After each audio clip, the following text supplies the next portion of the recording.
இயேசு கிறிஸ்துவில் பிரியமான சகோதர சகோதரிகளே, இன்றைய நற்செய்தி மத்தேயு அதிகாரம் 11 இறை சொற்றொடர்கள் 20-24 எடுக்கப்பட்டுள்ளது. இன்று இயேசு கலிலேய நகரங்களான கொராசின், பெத்தசைதா மற்றும் கப்பர்நகும் இயேசுவின் போதனைகளை புதுமைகளை கண்டும் ஏற்றுக்கொள்ளாததால், நம்பிக்கை இல்லாததால் சபிப்பதை பார்க்கிறோம். அதிகமாக சலுகைகள் கொடுக்கப்பட்டவர்களிடம் அதிகம் எதிர்பார்க்கப்படும் என்பது நியதி. ஏனெனில் நேராக இயேசுவின் வல்ல இறை செயல்களை கண்டும் மனம் மாறாதவர்களாக, கடின மனம் கொண்டவர்களாக இருந்ததால் தீர் சீதோன் நகரங்களுக்கு நடந்ததை விட கொடுமையான தண்டனை கிடைக்கும் என்கிறார். இதன் பின்னணி என்ன?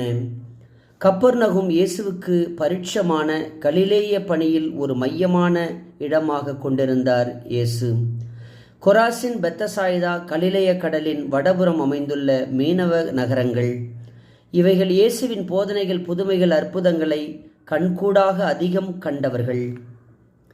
ஐயோ கேடு என்பது ஒரு சாபம் அல்ல, மாறாக வருத்தமும் ஏமாற்றம் நிறைந்த ஒரு புலம்பலின் வெளிப்பாடு. இங்கே இயேசு சொன்னது, எந்த அளவு இறை வெளிப்பாட்டை ஒருவர் பெறுகிறாரோ அந்த அளவிற்கு அதற்கு அவரே பொறுப்பானவர். அந்த வெளிப்பாட்டின்படி இயேசுவை ஏற்றுக்கொள்ளாதவர்கள், நம்பாதவர்கள் இயேசுவை எதிர்க்கும் அறிகுறிகளாக பார்க்கப்பட்டார்கள். எனவே இயேசு பாவ செயல்களுக்கும் தீமைக்கும் பெயர் போன தீர் சீதோன் நகரங்களோடு வேறுபடுத்தி பார்க்கிறார்.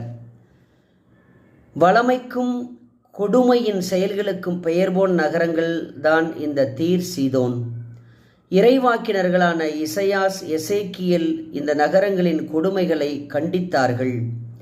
இயேசுவின் புதுமைகளை கண்டிருந்தால் அவர்கள் ஒருவேளை மனம் மாறியிருப்பார்கள். இதையே சோதோம், கொமோரா நகரங்களிலும் நடந்திருந்தால் அவர்களும் மனம் மாறியிருப்பார்கள் என்கிறார் இயேசு. இயேசு இங்கே சொல்வது, அவர்கள் என்னை காணவில்லை, என் புதுமைகளை காணவில்லை, போதனைகளை கேட்கவில்லை, என்னை பார்க்கவில்லை, ஆகவே நம்பவில்லை. நீங்கள் கண்டும் பார்த்தும் உணர்ந்தும் நம்பாமல் வாழுகிறீர்கள். எனவேதான் இயேசு அவர்களை கடிந்து கொள்ளுகிறார்.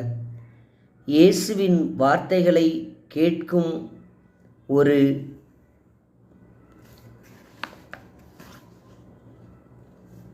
ஒரு வாய்ப்பு நமக்கு கிடைத்துள்ளது. அதை நாம் கண்டிருக்கிறோம், கேட்டிருக்கிறோம். எனவே நம்புவோம், இறைவனின் ஆசீர் பெறுவோம்.